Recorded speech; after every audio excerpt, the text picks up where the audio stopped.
Hello. ഇപ്പോൾ എന്തിനാ വന്നിരിക്കുന്നത്? ഇരുട്ടത്ത് നിന്ന് വീഡിയോ എടുക്കണേ വിചാരിക്കും. സത്യം പറഞ്ഞാൽ ഇവിടെ കൂടുതൽ സ്റ്റുഡൻസ് ഒന്നും എക്സ്പീരിയൻസ് ചെയ്യാത്ത പരിപാടിയാണ് ഞങ്ങൾ എപ്പോഴും എക്സ്പീരിയൻസ് ചെയ്യാറ്. Current cut. ബിക്കോസ് അത് നടക്കാറില്ല ഈ നാട്ടിൽ. കറണ്ട് കട്ട് വരാറില്ല. ആൻഡ് എങ്ങാനും കറണ്ട് ബില്ല് അടച്ചില്ലെങ്കിലൊക്കെയാണ് അത് പൊതുവെ എല്ലാവരും എക്സ്പീരിയൻസ് ചെയ്തിട്ടുണ്ടാവുക. പക്ഷേ ഇവിടെ ഞങ്ങളുടെ ഫ്യൂസിൽ കൂടെ വാട്ടർഫോൾ ആണ്. അതുകൊണ്ട് ഞങ്ങൾ മിണ്ടാണ്ട് കുക്ക് ചെയ്തുകൊണ്ടിരിക്കുകയായിരുന്നു. ആ സമയത്താണ് ഈ സംഭവം നടന്നത്. വാട്ടർഫോളിൻ്റെ ഇടയ്ക്ക് മീൻസ് ഫ്യൂസിൽ കൂടെയുള്ള വാട്ടർഫോൾ ഉണ്ടല്ലോ, ഫ്രീ വാട്ടർഫോളാണ് ഞാൻ കാണാൻ പറ്റിയത്. അപ്പം അതങ്ങനെ വന്ന് ഫ്യൂസ് അടിച്ചു പോയി. ഇന്നലെ തൊട്ട് ഇത് കുറച്ച് മിന്നുന്നുണ്ടായിരുന്നു ലൈറ്റ്. പിന്നെ അത്രയ്ക്ക് കുഴപ്പം തോന്നാത്തതുകൊണ്ട് വിട്ടു. ഇടയ്ക്ക് ഇങ്ങനെ പോലെയൊക്കെ വരണം മഴയൊക്കെ പെയ്യുമ്പോൾ.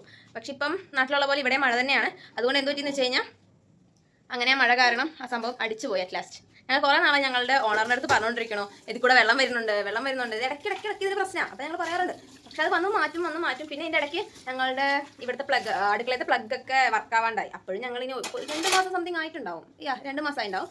ഞങ്ങൾ പറഞ്ഞുകൊണ്ടേയിരുന്നു. ബട്ട് ആർക്കും ഒരു മൈൻഡ് ഉണ്ടായിരുന്നില്ല. ഞങ്ങളെ ആർക്കും വേണ്ടായിരുന്നു. ഇപ്പം അങ്ങനെ അവസാനം അത് അടിച്ചു പോയപ്പം പുള്ളിക്കാരിക്ക് സമാധാനം, ഞങ്ങൾക്ക് സമാധാനമായി. എന്നിട്ട് ഞങ്ങളിപ്പം എങ്ങനെയൊക്കെയോ ഈ ലാമ്പാണ് എന്നെ ഹെൽപ്പ് ചെയ്യുന്നത്. ഇതൊരു ലാമ്പാണ്, അതാണ് എന്നെ ഹെൽപ്പ് ചെയ്യുന്നത്. എന്നെ മാത്രമല്ല, എൻ്റെ കൂട്ടുകാരി. ഓക്കെ, അപ്പം ഞങ്ങളുടെ കുക്കിംഗ് ഒരു പ്രകൃതിയിൽ നടക്കുന്നത്. ഇന്ന് ഒരു സ്പെഷ്യൽ ഡേ ആണ്. എൻ്റെ വീട്ടുകാർക്കും എനിക്കും ഒരു സ്പെഷ്യൽ ഡേ ആണ്. എന്താ ഞാൻ പറയുന്നില്ല. ഓക്കെ, വിടും. അത് കഴിഞ്ഞ് അപ്പോൾ പായസം ആൻഡ് തിളക്കട്ടെ. ആൻഡ് രംഗമാലി മാങ്ങക്കറി ഇതൊന്നും നോക്കരുത് കേട്ടോ. അതൊക്കെ ഞങ്ങൾക്ക് എന്താ പറ്റിയെന്ന് വെച്ച് കഴിഞ്ഞാൽ ഞങ്ങൾക്ക് ഇതൊരു സീനിയർ തന്നതാണ്. അപ്പം അതിൻ്റെ കോലം കണ്ടോ, ഇതൊക്കെ പറഞ്ഞു പോയി. അപ്പം ഞങ്ങൾ വേറെ വഴി, ബിക്കോസ് ഇവിടെ ഇതുപോലത്തെ കുക്കറൊന്നും കിട്ടൂല. അപ്പം ഞങ്ങൾ എന്ത് ചെയ്തു, ഞങ്ങൾ ടേപ്പ് ഇട്ടിട്ട് ഇങ്ങനെ ഒട്ടിച്ച് അഡ്ജസ്റ്റ്മെൻ്റ് ആണ്. ഇത് ഇടയ്ക്കൊക്കെ ടേപ്പ് പറഞ്ഞു. പക്ഷെ നല്ല ടേപ്പിന് ഭയങ്കര സ്റ്റാമിന കേട്ടോ. അത് കുറേ നിൽക്കും. കുറേ കാലം ഞാൻ ഒട്ടിച്ചിട്ട്. പക്ഷെ അത് ഒന്നും പറ്റില്ല. ചൂടും സോപ്പും വെള്ളവും ഒന്നും അതിന് ബാധകമല്ല എന്ന് പറഞ്ഞാൽ ഭയങ്കര സ്ട്രോങ് ആയിട്ടോ ടേപ്പ് നിൽക്കണത്. ഓക്കെ, വേറെ സംഭവം കൂടി ഞാൻ കാണിച്ചു തരാം. കണ്ടോ, ഗുലാബ് ജാമുൻ. അതിനവിടെ ഞാൻ വ്ളോഗ് എടുക്കാന്നൊക്കെ പറഞ്ഞിട്ട് ഗുലാബ് ജാമുൻ്റെ വ്ളോഗ് എടുക്കാൻ നിന്നതാണ്. പക്ഷെ എന്ത് പറ്റിയെന്ന് പോയി കഴിഞ്ഞാൽ ഞാനത് അപ്ലോഡ് ചെയ്തില്ല ലാസ്റ്റ്. അതിൻ്റെ സീക്വൻസ് ഞാനിപ്പോൾ തരാം. ബിക്കോസ് എന്താ പറ്റിയെന്നുള്ളത് നിങ്ങൾ പോയി കണ്ടിട്ട് വരും. ഓക്കെ,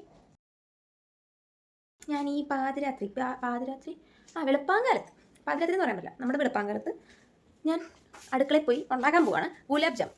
അപ്പം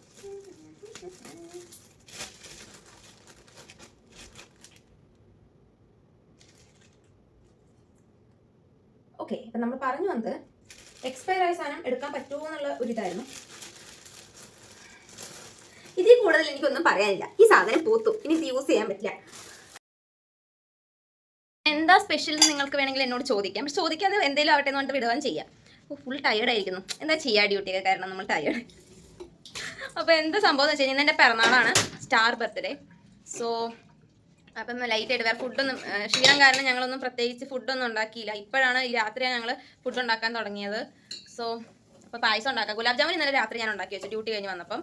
അത് ഞാൻ പിന്നെ നല്ല ഉറക്കമായിപ്പോയി. പിന്നെ എൻ്റെ ഫ്രണ്ട് ആണെങ്കിൽ നൈറ്റ് ഡ്യൂട്ടി ആയിരുന്നു. അപ്പോൾ അവൾ വന്നു കഴിഞ്ഞിട്ട് അവളും ഫ്ലാറ്റായി. പിന്നെ ഞങ്ങൾ പൊങ്ങിയത് ഉച്ചയായപ്പോഴാണ്. അപ്പോൾ അതിലേറെ കോമഡി എന്താണെന്ന് വെച്ച് കഴിഞ്ഞാൽ ഈ പായസമൊക്കെ ഉണ്ടാക്കാം, ഫുഡ് വല്ലതും ഉണ്ടാക്കാമെന്ന് പറഞ്ഞ് നോക്കുമ്പോൾ ഗ്യാസും തീർന്നു. അത് കഴിഞ്ഞ് ഗ്യാസും ബുക്ക് ചെയ്ത് പിന്നെ രാത്രി ആയി കഴിഞ്ഞാലും വരും ഇവിടെ. അങ്ങനെ പ്രീ ബുക്കൊന്നും ചെയ്യണ്ട. ഒരു ആപ്പിൽ ബുക്ക് ചെയ്താൽ നോക്കിയപ്പം കട അടച്ചു എന്ന് പറഞ്ഞു. പിന്നെ ഞങ്ങൾ എപ്പോഴും ബുക്ക് ചെയ്യുന്ന സ്ഥലത്ത് തന്നെ വിളിച്ച് പറഞ്ഞ പുള്ളിക്കാരി കൊണ്ടുവന്ന് തന്ന് അപ്പം തന്നെ ഒരു കുറേ മണിക്കൂറുകൾ പോയി. അത് കഴിഞ്ഞപ്പോൾ ദേണ്ട് ഇവിടെ കറണ്ടും കെട്ടി. ഇന്നെൻ്റെ പിറന്നാളായതുകൊണ്ട് ഭയങ്കര രാശിയായതുകൊണ്ട് ഞങ്ങളിവിടെ സുഖിച്ചിരിക്കുകയാണ്. പാർട്ടി മോഡിൽ ലൈറ്റൊക്കെ ഇട്ട് നടക്കുകയാണ് ഞങ്ങൾ. ഇനി അപ്പം അത്രേ ഉള്ളൂ. ഇനി ഞാൻ ഇലക്ട്രീഷ്യനെ വിളിക്കാമെന്നൊക്കെ പറഞ്ഞിട്ടുണ്ട്. വരുമോ എന്ന് നോക്കട്ടെ. പ്രതീക്ഷ 0%. അങ്ങനെ നമ്മുടെ പുള്ളിക്കാരൻ എത്തിക്കഴിഞ്ഞു. തൽക്കാലത്തേക്ക് ഇപ്പം സെറ്റാക്കി തരാമെന്നാണ് പറഞ്ഞിരിക്കണേ. ഇല്ലേ പിന്നെ ഞായറാഴ്ച വന്നിട്ട് ബാക്കി ചെയ്യാം. ഇത് ഞാൻ പറഞ്ഞല്ലോ, വെള്ളം നമ്മുടെ വാട്ടർഫോൾസ് ആണല്ലോ ഇവിടെ നടക്കണേ. അത് കാരണം സംഭവിച്ചതാണ്. തൽക്കാലത്തേക്ക് ആക്കി തരുന്നതുകൊണ്ട് കുഴപ്പമില്ല. അത് അത്രേ പറയാൻ പറ്റുള്ളൂ. നേരായാൽ മതിയായിരുന്നു. പണിയൊക്കെ തീർന്നു, കറണ്ട് വന്നിരിക്കുന്നു. ബട്ട് ദി തിങ് ഈസ്, ഇവിടുത്തെ എല്ലാ സംഭവം പുള്ളിക്കാരൻ എടുത്തുകൊണ്ട് പോയി. എന്നിട്ട് പറഞ്ഞു ഇത് ഓൾറെഡി ലീക്ക് ആയതുകൊണ്ട് എല്ലാം അടിച്ചു പോയി. അപ്പം തൽക്കാലത്തേക്ക് അഡ്ജസ്റ്റ് ചെയ്തിട്ട് ഞാൻ വെച്ചിട്ടുണ്ട്. അപ്പം ഇനി ഇത് പുറത്തേക്കായിട്ട് നിൽക്കുന്ന പോലെ, അപ്പം ലീക്ക് ആവില്ല, ഇത് പുറത്തേക്കായിട്ട് നിൽക്കുന്ന പോലെ സെറ്റാക്കി തരാം സൺഡേ വന്നിട്ട് എന്ന് പറഞ്ഞിട്ടുണ്ട്. അപ്പോഴത്തേക്ക് സൺഡേ വരെ ഞങ്ങൾക്കിവിടെ കാണുമായിരിക്കും കറണ്ട് എന്ന് വിചാരിക്കുന്നു. ഉണ്ടായാൽ മതിയായിരുന്നു. ഞാൻ അതിലൊരു പ്രശ്നമൊന്നും ഉണ്ടാകാതിരുന്നാൽ മതി. ഇന്നെ പിറന്നാളായിട്ട് ഇങ്ങനത്തെ ഒരു ശോകാവസ്ഥയിൽ കൂടെയാണ് എണീറ്റ ഉടനെ പൊയ്ക്കൊണ്ടിരിക്കണം. ഗ്യാസ് തീരാ ഇത്. പക്ഷെ അത് നോർമൽ തിങ്ങാണ്. പക്ഷേ ഒരു വിഷമം. ഓക്കെ, ഫുഡായിട്ട് അത് തിന്നാൻ പറ്റിയിട്ടില്ല ഇത്ര നേരമായിട്ട്. എണീറ്റത് ഉച്ചയ്ക്കായിരുന്നു. അപ്പോൾ ഉച്ച തൊട്ട് ഞാൻ ഒന്നും കഴിച്ചിട്ടില്ല. ലാസ്റ്റ് ഇനിയിപ്പം കഴിക്കാൻ പോവുകയാണ്. മര്യാദയ്ക്കൊന്ന് കഴിക്കാൻ പറ്റിയാൽ മതിയായിരുന്നു. ഇപ്പം സമയം 10 മണിയായിട്ട് തോന്നുന്നു ഇവിടെ. അപ്പം കറക്റ്റ് 10 മണിയായി. അപ്പോഴാണ് ഞങ്ങൾ ഫുഡ് കഴിക്കാൻ പോകുന്നത്. ഞാൻ കറി കാണിച്ചു തരാം. ഇതാ നല്ല മാങ്ങാക്കറിയുണ്ട്. എൻ്റെ പായസം ഓൾസോ കണ്ടു നല്ല രീതിക്ക് റെഡി ആയിട്ട് ഇരിപ്പുണ്ട്. ഇതാ ചോറ്. അപ്പം ശരി എന്നാൽ പിന്നെ ഞങ്ങൾ അങ്ങോട്ട് വിട വാങ്ങുന്നു. Bye bye, see you. ഇനി ഭക്ഷണമൊക്കെ കഴിച്ചിട്ട് സുഖമായി കിടന്നുറങ്ങട്ടെ. രാവിലെ ഇനി എണീറ്റിട്ട് പിന്നെയും ഡ്യൂട്ടിക്ക് പോകാനുണ്ട്. അപ്പം ഓക്കെ, അപ്പം എല്ലാവർക്കും ബൈ ബൈ.